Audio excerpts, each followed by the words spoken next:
Hola, yo soy Jesús Jair Reyes y hoy hablaré sobre el desgarro de los manguitos rotadores. ¿En qué consiste? El desgarro de los manguitos rotadores y el síndrome subacromial son las causas más frecuentes de dolor de hombro e incapacidad. La frecuencia de los desgarros del manguito rotador aumenta con ya sea la edad, donde los desgarros completos son más infrecuentes en los pacientes que son menores a 40 años. Eso hay que tenerlo en cuenta, ya que la edad es un factor muy importante al momento de que sucede este tipo de patologías.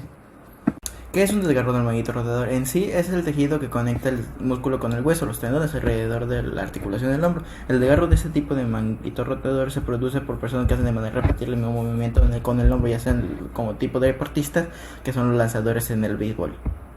El denominado complejo del manguito rotador es referido a los tendones de cuatro músculos: subescapular, supraespinoso, infraespinoso y redondo menor, en donde los músculos se originan en la escápula atrás de la articulación humeral y terminan en el ligamento que se inserta en la tuberosidad de la extremidad proximal del húmero. Las causas más frecuentes son el problema del conocimiento físico, falta, sobreuso, factores de sobrecarga y defectos mecánicos presentes en la zona. Las funciones del manguito de rotación de la cabeza, establección de la cabeza de la gravitación de la glenoidea, equilibrio muscular y establección de la articulación glenoidea, como cuando otros músculos mayores se contraen. La clasificación media de tiempo es agudo, crónico, parcial o complejos. Clasificación por tamaños, que es pequeña, 0 a 1 centímetros cúbicos, mediana de 1 a 3 centímetros cuadrados, grande de 3 a 5 centímetros cuadrados, masivos mayor a 5 centímetros cuadrados.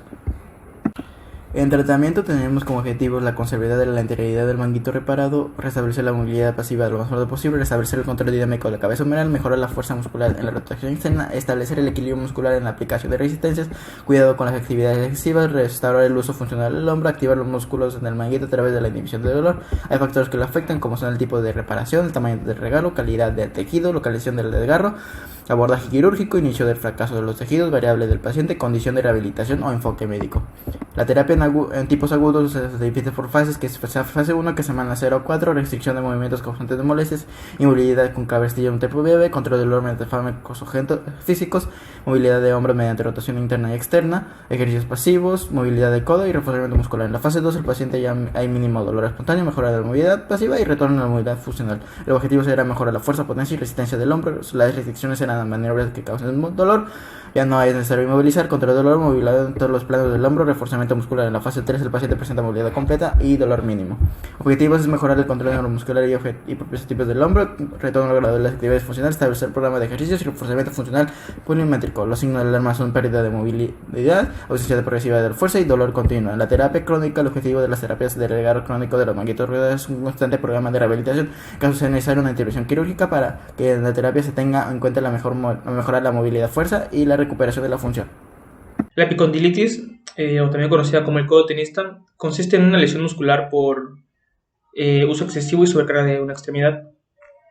La causa es la contracción repetida de los músculos del antebrazo que se unen para extender y elevar la mano y la muñeca.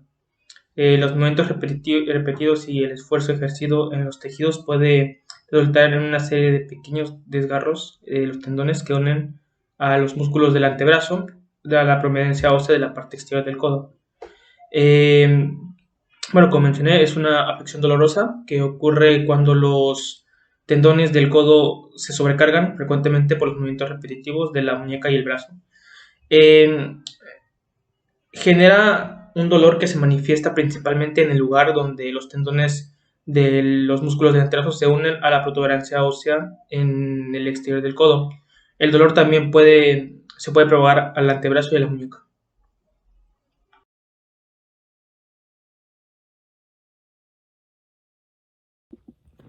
Los síntomas para el codo de tenista o epicondilitis.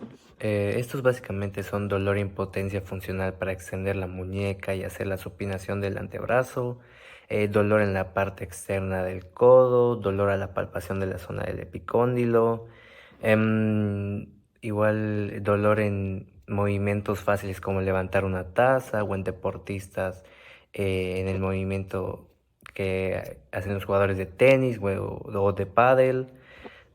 Igual dolores que no remiten ni con reposo, ni frío local o antiinflamatorios.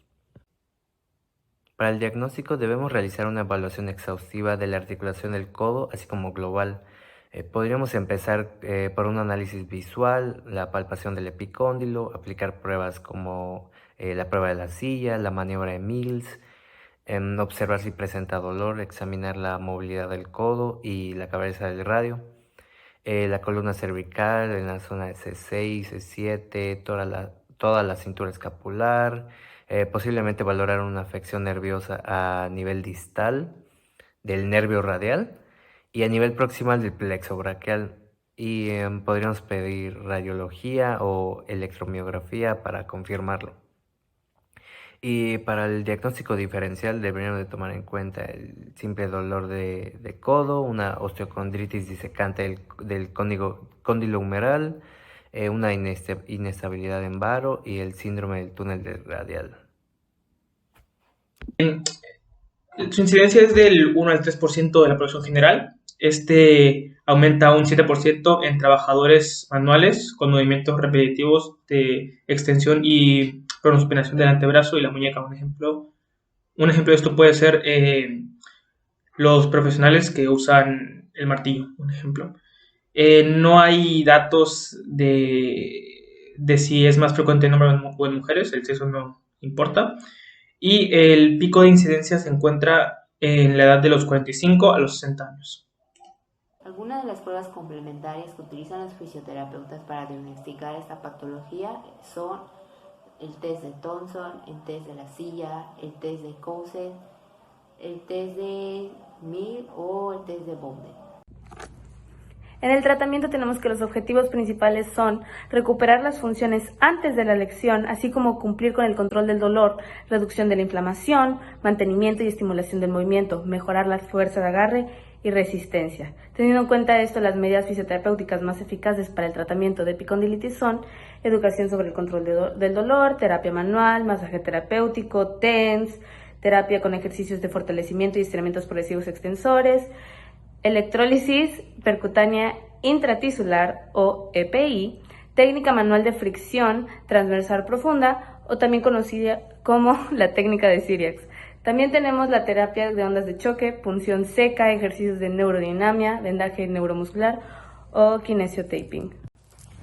En prevención tenemos que se sabe que la epicondilitis se da por movimientos repetitivos o traumatismos.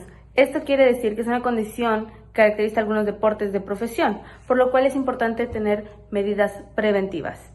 En este sentido, se puede recomendar aplicar crioterapia cada vez que se finaliza un ejercicio o trabajo que pueda desencadenar algún problema, colocarse una cincha de epicondilitis cuando vaya a realizarse dicha actividad para prevenir daños. También tenemos que si se produce por jugar tenis, el paciente debe verificar que utiliza una raqueta de peso, tamaño y tensión de las cuerdas adecuados, ya que esto puede ser un factor muy importante para la epicondilitis. También tenemos que tiene que realizar estiramientos de los músculos extensores de la muñeca y mano como un factor muy importante. Como en conclusión, podemos comprobar que las patologías tanto del codo como del hombro tienen mayores incidencias en la población adulta y adulta mayor a causa de accidentes, lesiones, malas posturas o movimientos bruscos.